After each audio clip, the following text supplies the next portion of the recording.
Some stories begin with a decision. Jareth Wynne's began with a whisper.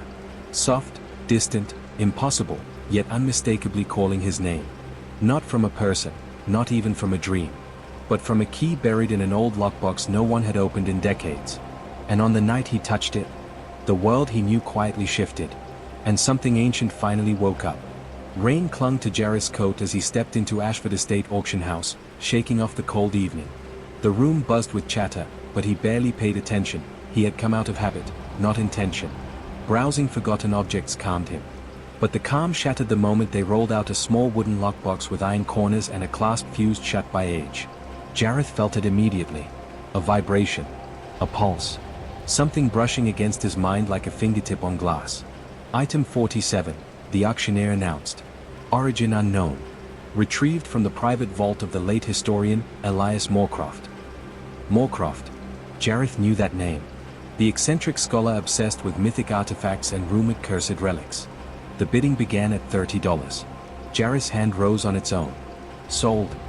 When he picked up the box, something inside slid softly against the wood, as if it had been waiting for him. At home, the box sat on his kitchen table.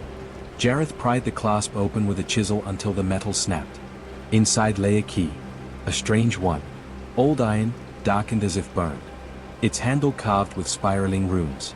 Its teeth jagged and asymmetrical, shaped for no normal lock. But it wasn't the craftsmanship that made Jareth freeze. It was the sound.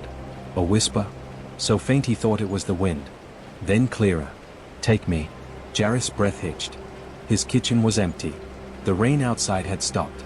The whisper came again, curling beside his ear. Jareth, take me. His name. He stumbled back, knocking a chair over. The key glowed faintly. A warm, pulsing red. Nope, he whispered. Stress. Just stress. But he was lying to himself. Something about the object tugged at him. Drawn like a magnet, he reached for it. The moment his fingers touched the iron, his vision exploded. A black stone door. A coastline with 3 moons. A faceless silhouette reaching toward him. A woman crying out his name. A tower sinking into the sea. Hands, too many hands, passing the key forward. Jareth dropped it, gasping for breath. Sweat trickled down his face. But the whisper didn't fade. Find the door. The next morning, shaken and pale, Jareth went to Ashford Library. If the key belonged to Moorcroft, there had to be records. Ms. Albright, the librarian, frowned at the name. Most of Moorcroft's work was sealed. Dangerous studies, they said. Dangerous? Jareth asked. She lowered her voice. He believed certain objects were bridges. Artifacts that connected our world to others. Jareth's heartbeat quickened. She unlocked a back cabinet and handed him a leather journal.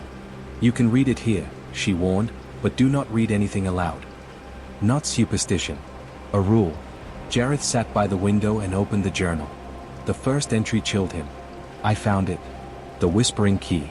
A remnant of the first door. It speaks to chosen blood. He kept reading. Sketches of runes. Coordinates that made no earthly sense.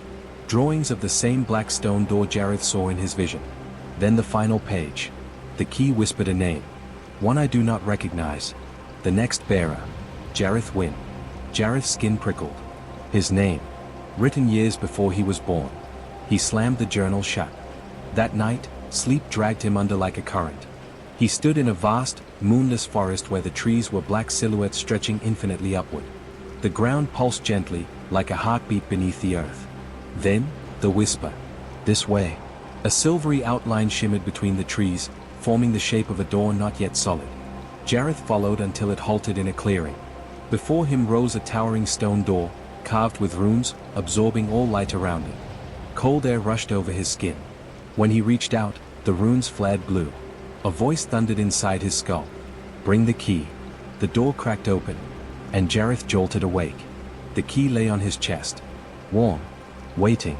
The next days were worse. The key moved on its own. Hidden in drawers, it reappeared on his pillow. Left at work, it returned to his pocket. The whisper grew louder. Find the door. Find the door. Desperate, Jareth sought the only living Moorcroft he could find, Arthur Moorcroft, the late historian's nephew. Arthur answered the door with terrified eyes. You shouldn't have come, he whispered. If it called you, it's already begun. Jareth held out the key. Arthur recoiled as though from fire. "It chose you," Arthur muttered. "Why? Why you?" "I don't know," Jareth said. "But I've seen a door." Arthur slammed a hand over his mouth. "Never speak of the door in this world." Jareth pulled his hand away. "You know what it wants, don't you?" Arthur looked broken.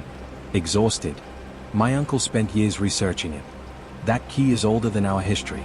It leads to a place we are not meant to enter. The last bearer tried to destroy it. Instead, the key found him." Arthur stepped closer, voice trembling. "If you don't give it what it wants, it will keep taking." Jareth swallowed hard. "Taking what?" Arthur didn't answer. Because the floor began to shake. The lights flickered. Wind roared through the house, though not a single window was open. Arthur's voice cracked. "No, no, it's too soon." "What's happening?" Jareth shouted. Arthur backed into a corner. "You brought it with you." Then the sound came. Knock. A deep thud that rattled the walls. Knock. The air went icy. Knock. Jareth turned toward the sound. And his stomach dropped. A door stood in the middle of Arthur's living room.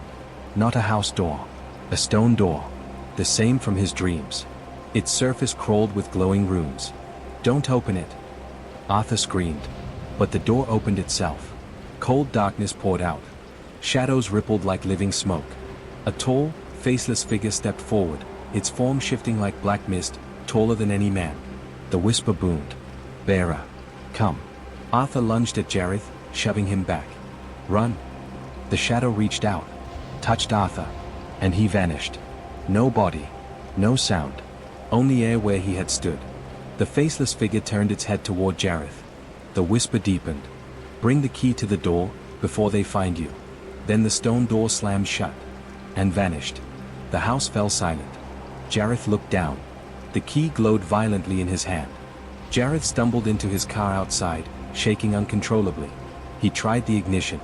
Nothing. Not even a click. His phone buzzed. A photo message. Jareth's blood froze. It was him, sleeping in his bed the night before.